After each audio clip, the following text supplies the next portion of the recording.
working poverty in London? Thank you, Baroness. Sweetie. Actually, the answer, much to my surprise, is no. And I thought that there would be because there's been a massive increase in the number of people in employment, I thought that there would have been a commensurate increase in the number of people who were earning poverty wages. But according to the stuff that we have, despite the recession, the numbers earning at or below the national minimum wage in London have halved since 2008. And that is fantastic news. Obviously, the number of people in employment is at an all-time high. The number of NEETs is at a 25-year low. And I'm very pleased by that statistic. I mean, the proportion of employees living in London who are paid less than the poverty threshold wage that I think you're talking about has fallen, not much, but it has fallen. So I was very surprised by that, and it may be that is partly associated with the expansion, though it is relatively small numbers, the expansion of things like the London living wage, of steps that we've taken to alleviate those who are really living on the breadline. Can I pick you up on your figures, or rather what you call the stuff we have? Because the annual survey of hours and earnings, which is published by the Office of National Statistics, which I think I trust, actually say that 144,000 more people earn less than the London living wage than when you became mayor in 2008, with all the promises in your campaign of increasing the London living wage take up from businesses.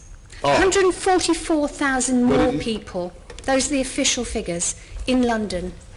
So you're on track when you leave to have, by my maths, which I think is probably okay, by 2016 there could be 720,000 more people. Well, the figures if the trend continues. I think it may be that it's the difference between the London living wage and the national minimum wage, because yes, but the London living wage is what we all agreed in all the all the elections, the campaigns. We all agreed that the London living wage was something we should all aim for. Yes, and on that, I mean, under this, I think last year alone, the number of firms paying the London living wage doubled. It is really taking off now. You're starting the whole of Canary Wharf. I really pay tribute to the Canary Wharf group. They've just announced that whole area is going to be a London living wage zone. We've got companies lining up to join it. I think you've signed up 400 companies in London, haven't 408. you? 408. Sir? 408, I believe. 408, right. Just let me check my figures here.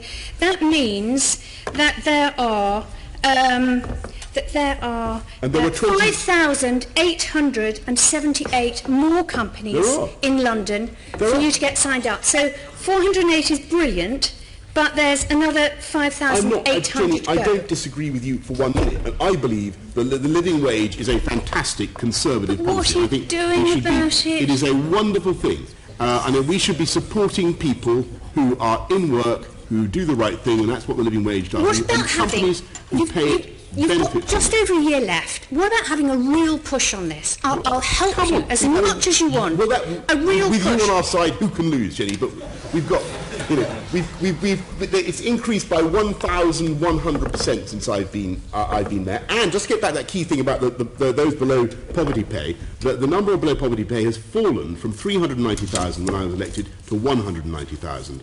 So that's from 9%. Anything that isn't the London living wage in London is poverty pay. Let's face it. If you're not earning £8.80, how can you live in London? In fact, how can you live in London on the London living wage? It's really tough. Well, I'll tell you how. Why not?